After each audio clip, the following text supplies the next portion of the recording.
Now let's bring you more updates from Budget Defense. Federal Ministry of Finance, along with other government agencies, appeared before the House of Representatives Committee on Finance to defend their expenditures and justify their 2025 budget proposals.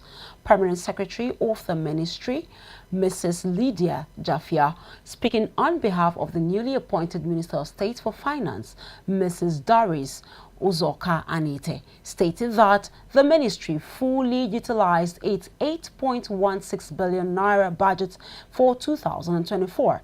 She further requested a substantial increase of 25 billion naira for the 2025 budget, explaining that the additional funds are necessary to address challenges such as exchange rate differentials, rising overhead costs, and capital expenditure requirements. 25 proposal is as at page 25. The 2025 proposal, personnel 2,495,300,769 naira. That is for personnel. For capital, for overhead, we have 3,565,515,897 naira. Capital for 2025 proposal 7,450,800,902 naira, totaling 13,511,607,568 naira. Chairman of the Fiscal Responsibility Commission, Honorable Victor Muruakos, urged the committee to amend the Commission's Enabling Act to enhance its operational efficiency.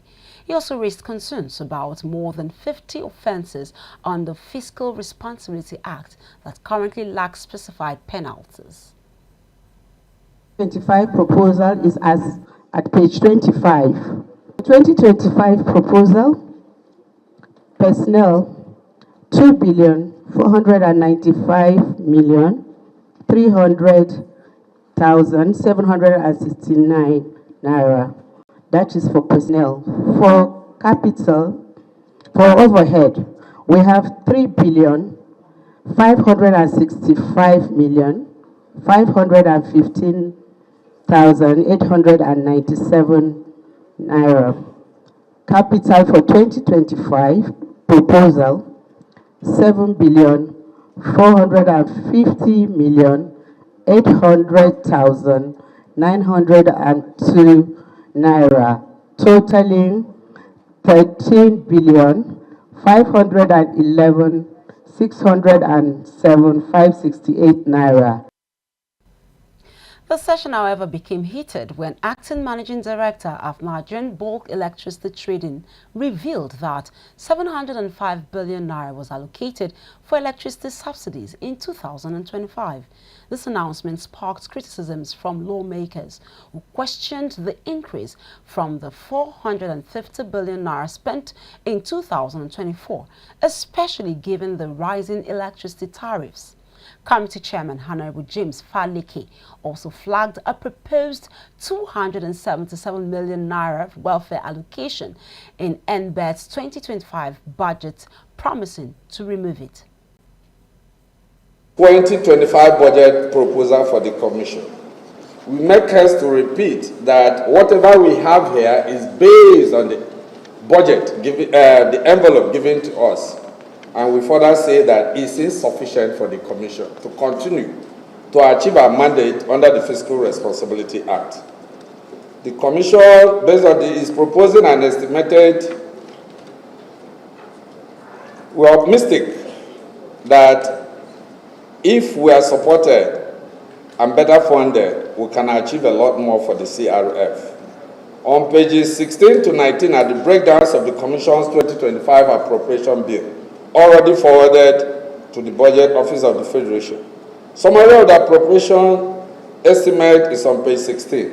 The total proposed for personnel is 361,871,000 230 naira. Our overhead envelope is 738,291,539 naira, and the capital is 596,913,905 naira, bringing a gross total proposed appropriation for FRC in 2005 to 1,697,600. The FX had not moved significantly following the flotation of the naira. Upon the floating of the naira, it became apparent that the 450 could not meet the obligation, so the significant amount is still owed GENCOs as tariff shortfall. That's because those movements significantly from 460 naira to the dollar to about 1,600 plus at the moment has resulted in significant shift. You are here in National Assembly. Are you using official rate or black market rate? It's official CBN rate. And so, it's 1,600 plus at CBN rate? Oh. No, I'm just explaining No, then when you speak with facts. The figure, the CBN rate is what we use, not black market rate. Okay, thank you very much for the correction, Mr. Chairman. It should be about 1.5. So you recall, Honorable Chairman, that the tariff of generation companies are indexed to the dollar, and also the gas that is used to power the plants are priced in dollar and payable in naira. So every time there's an FX movement, it affects the... That's the reason why we proposed, we spent 450 billion last year as subsidy, and we now want to spend 708, despite the increase in tariff. That's the issue. The tariff has been increased, and Nigerians are paying heavily for it, and we still want to continue to fund GENCOs. No, something is wrong somewhere. Let us clear it. Let's be sure of what exactly it is. So, because if you are not careful, what we are saying directly is that each time the GENCOs increase their tariff, we will continue to increase our support for them. They are businessmen, for God's sake. They are business, and they are making profit. You know, and so why should we continue to use taxpayers' money to fund them again when they actually bought these power stations based on their belief that they are going to make profit and they have money to fund it? For me, I think that Nigeria is trying to run as much away from GENCOs. And of course, the National Assembly and the President has also agreed, liberalize the issue of power. I mean, we have unbundled.